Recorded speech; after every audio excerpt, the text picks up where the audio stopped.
Okay, so this is a dream from South Australia, and it's been captured here by an old technology, a chalkboard, a newer technology, a digital camera, and it's been shared online. This is part of a project which is called the Dreambox, and it's been an invitation to Indigenous Australians to share their stories online.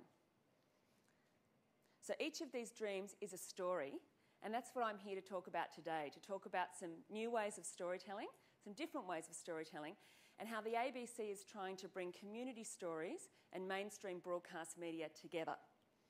It's a project called ABC Open, and it really represents a very new way of the ABC working with communities, working with people. For a start, we have 50 producers and editors who are working around regional Australia in some pretty nice places, some pretty interesting places.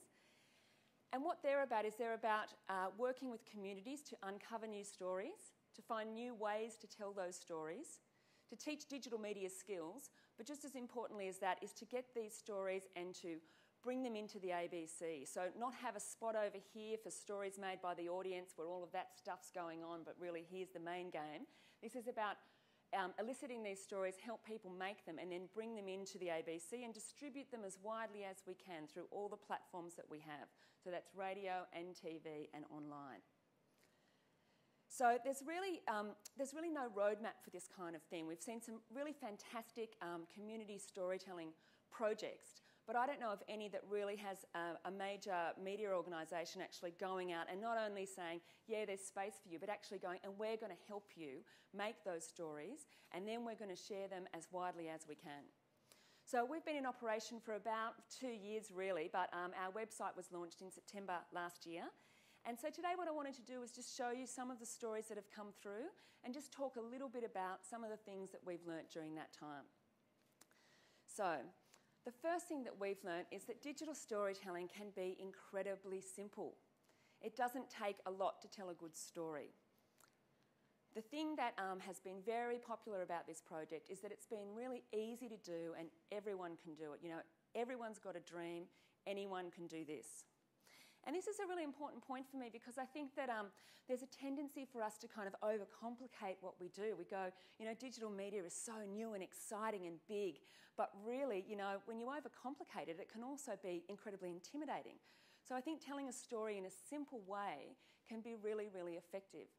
And I think also that the basic elements of a story, which are having a character and they're having, you know, those little details that suck you in and that keep you there, they can be just as effective in a very simple way as they can be in a much more complicated way. So since the Dreambox has been launched, more than 1,000 of these images have been put in that Dreambox, and they've been shown in lots of places. There's a full gallery on our website, so you can look at them on your mobile phone. They've also been shown in, you know, quite small community venues, so one community might do their own Dreambox and then they show them to each other. And right now, down at the Adelaide Festival Centre, we've also got a curation of some of these images from South Australia there for everyone to see. They've also been projected onto sheds and in some cases even trees in remote communities. And really importantly, they've been shown on ABC TV to big audiences on News 24. And that's one of the really central points of ABC Open. It's to bring these stories, as I said before, out of being in a box for stories that the audience makes and bringing them right into the heart of what we do. So they've been on the TV, they've been on pretty much all of the 50 websites that the ABC has in regional Australia. These stories have been heard on the radio, so they've been as broadly distributed as we can. So, why is the ABC doing this? Well, put simply, we're doing it because we know if we want to stay relevant, we have to do this. We know that the horse is bolted and that the tools to create and distribute stories are no longer only in the hands of professional storytellers. Now, it's not that everybody does want to make a video of their life story, but there are a lot of people who do want to get involved in telling stories and to seeing their world reflected back to them. There's something very basic and important, I think, about being able to see your world reflected back and having some say in how that world is reflected back to you. So we know that people want to do this, we know people are already doing it, and we know that if we want to maintain our relevance, we need to do it. But, you know, a couple of years ago when we started, it's fair to say there was quite a lot of apprehension about this kind of idea, because back then people were predicting the death of journalism, that citizen journalism would totally ruin traditional journalism. There were a lot of journalists who were worried about that. There were possibly some people who weren't journalists who were possibly less worried about that. But I don't actually think that's true. I don't think that traditional journalism is or should be worried. I think there will always be a place for that kind of journalism. But we all know that there are lots of stories that the media won't tell. And it's not necessarily because they think they're bad stories or they aren't interested in those stories. But, you know, the broadcast models that we have are pretty rigid, you know. There's not a lot of movement in those broadcast models. We know there's lots of different ways to tell stories, lots of people who want to tell those stories, and I actually think that there's room for all of us in there. So, that's a story about the present and the future, and this is a story about the past. So this is a woman who is putting her lipstick on at Union Station Square in Washington, DC in 1943. It's also a picture of a guy's arm, and the arm in this photo belongs to a guy called Jason Powell. Now, Jason's a history lover, and he got this photo from the Library of Congress in the US, took it back to where it was taken originally, and stood there and took a new photo.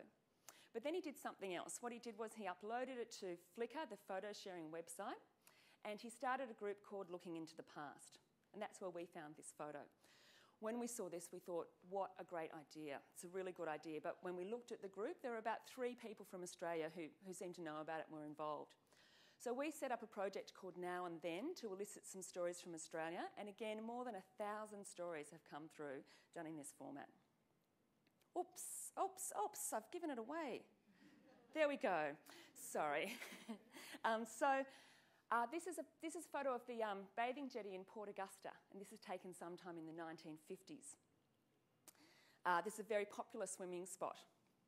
And this image was submitted by a guy called Peter Zanker, and Peter was particularly drawn to the picture of the guy in the front without his shirt on, because he says when he was growing up, he spent his whole life completely sunburnt, that no guys back then wore shirts and that it was considered tough to be out in the sun all day long without your shirt on. So Peter would go down to this jetty and he'd swim with his mates, and he'd sometimes get up on the roof where you can see all of those people, because there was a diving platform there. He reckoned he'd always be too chicken to jump off that, but he always wanted to jump off it, but he never could quite jump off it. At the end of the day, he'd walk about 10 k's home or more to Stirling North, possibly still with his shirt off, and by the time he got there, he reckoned he'd literally have sunstroke by the time he got home. So that's his swimming experience, his cooling off experience. Now, this original photo didn't belong to Peter. It belongs to another guy called Paul Mayhew, who's, like Jason Powell, he's a collector of historical photos. But what's happened here is these 2 stories have been put together. It's a collaborative project. So we've got one photo and we've got a story, and they've come together, and we've got a new way of telling the story. So Paul was a collector of historical photos. So is this woman called Rosemary Gower, who has this photo here that she's worked with us to put in a new form. And this is an image that comes from the Loveday internment camp. Now, in World War II, about 4,000 people were housed in these camps. They were enemy aliens and POWs, prisoners of war. And if you went to Loveday and saw that shed, you might not know anything about the lives of those 4,000 people, or even the 143 people who actually died in that place. But through a project like this, those stories can come to life. These old stories, taken in older forms of media, coming to life through a collaboration. So that's really what this is about. So the second thing I guess we've learned is, the first thing is keep it simple. We've learnt not to reinvent the wheel, that when you want to tell digital stories, there are some great stories already there to be told. And telling them in a new form can bring people together, can make a connection, and can be a very collaborative project. So it's keeping it simple and not reinventing the wheel, 2 of the lessons that we've learnt in our first year. Of course, we're working with the public. Sometimes, for a media organisation, that's a bit of a stretch. Working with the public can sometimes be risky.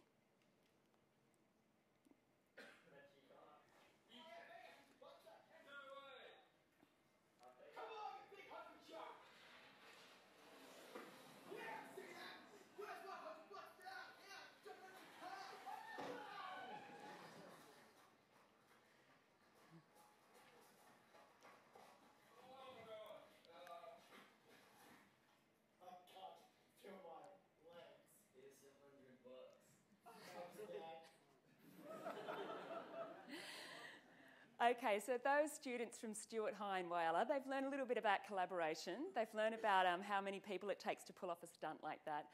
But they're also showing how digital storytelling doesn't have to be serious. It can be seriously fun, and they're having a very good time doing this.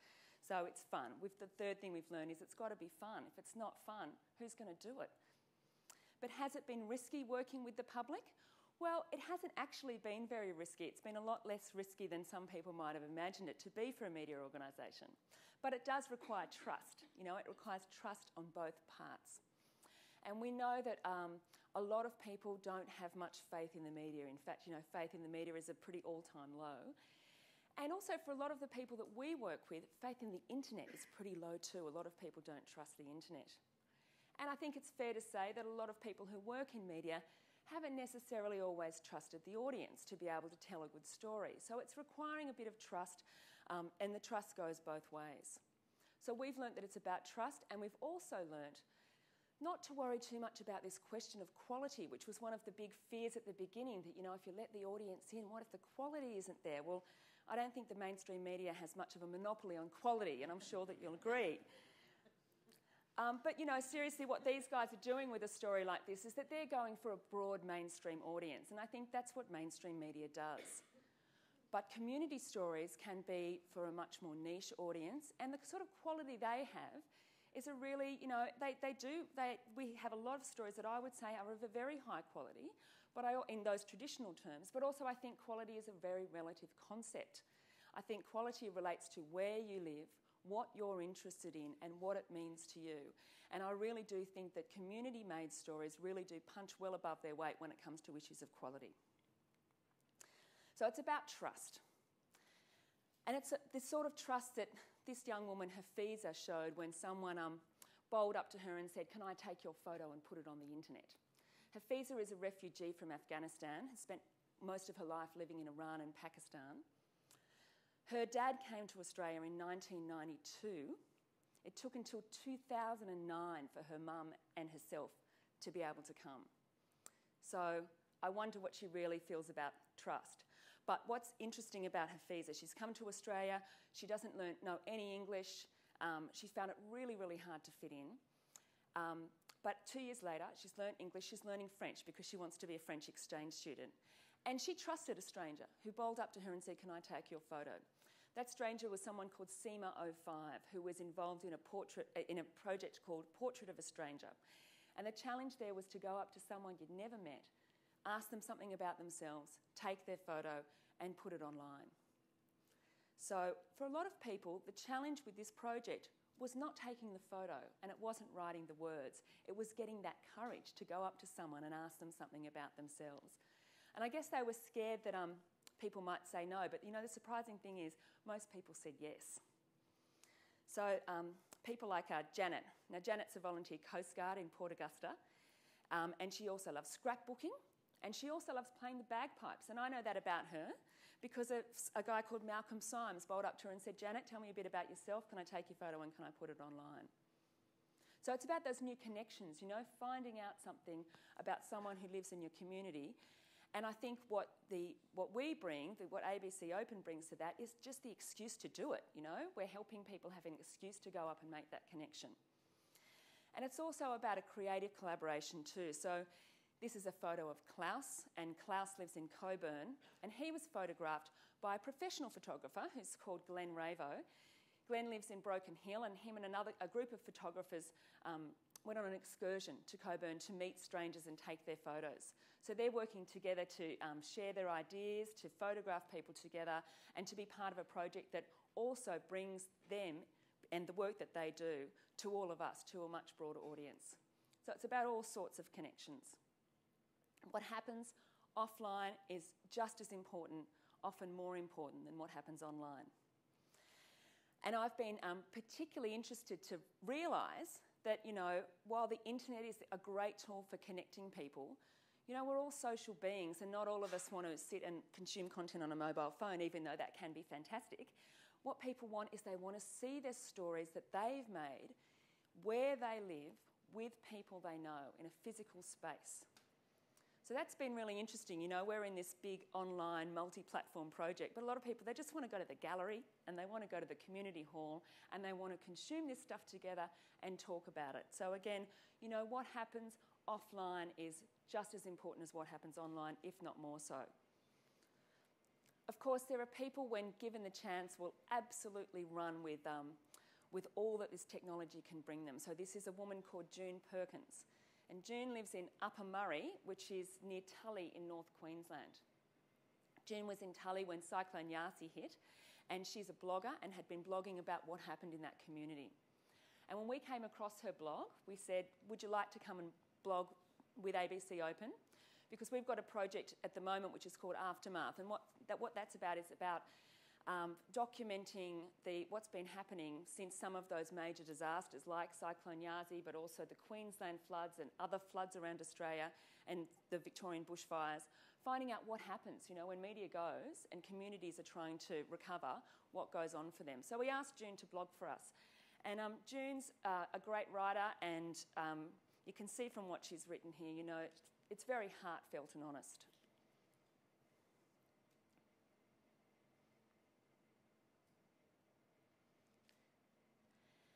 And she's writing in a way that journalists don't write. You know, journalists write from this neutral perspective. She's writing from her heart. She's writing the personal stories that affect her. She's writing about her own community, and it's a very powerful way of telling a story. Now, June started off writing, and then she was taking photos. Now she's shooting and editing video and uploading it, and she's connecting with the other bloggers in this project, and she's commenting on people's photos, who people are submitting photos to this project. So she's sort of connecting with a lot of people in this big kind of collaborative journalistic project. And I think, you know, the internet is perfectly suited to this. It's perfectly suited to a story told from multiple perspectives, where there's no kind of author of the story, but where all the different parts of the story make up a big story that we can all be part of. So this project has taken about 6 months to get off the ground, and one of the things that another lesson that we've learned is that it really does pay to be patient. A lot of our projects take months and months before we get any traction, and often it's just when we're about to close them when everybody rushes and wants to be involved. And, you know, being patient, that's a difficult thing for broadcasters, because, you know, we work in this environment where every second counts. You know, there's deadlines on the hour, there's every story, you want to know how long it is and can I cut 5 seconds off that to make it fit. You know, community storytellers don't work like that. They're not interested in those deadlines and they're not interested in the durations. But what they can do is bring this incredible richness and diversity of stories in new forms, and we put them together in new ways and see if we can kind of challenge the strictness of some of those mainstream media models.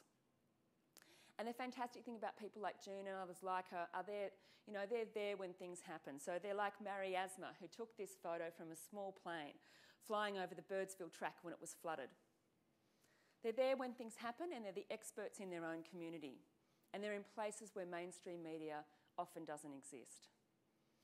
So what's in it for regional communities? Well, I think, you know, what we've seen is that there is a real hunger for different ways of telling stories. There's a real desire to have the skills and the tools to know how to do it, and a little bit of an excuse. And what have they taught us? Well, what we've learnt is to keep it simple, to not reinvent the wheel. It's got to be fun. What happens offline is just as important as what happens online. And it really does pay to be patient, because if you're patient, there are lots of treats for all of us along the way. Thank you.